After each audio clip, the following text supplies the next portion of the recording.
Hey everybody, this is a small tutorial how to use the smoke filter for the Humboldtforum. First of all, you need to be standing right here next to the street across from Ernst Busch school, and then you will find the filter in my profile. You just test it here, and then you lift up your device towards the portal, and it works really smooth with the iPad here. Depending on your model, phone or brand, it might not work. I have a Fairphone 3, it's not working on there at all. Also, what's important to know is the sunlight is really changing the picture of the portal, so you don't want to have sunlight on it. So this is like a real Berlin gray day today. Perfect.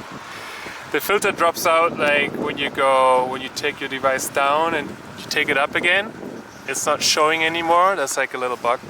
So you have to restart it. Doing this now. But otherwise, it works really well. And once it's locked on, you can also change the angle. You can walk around and try to get different shots.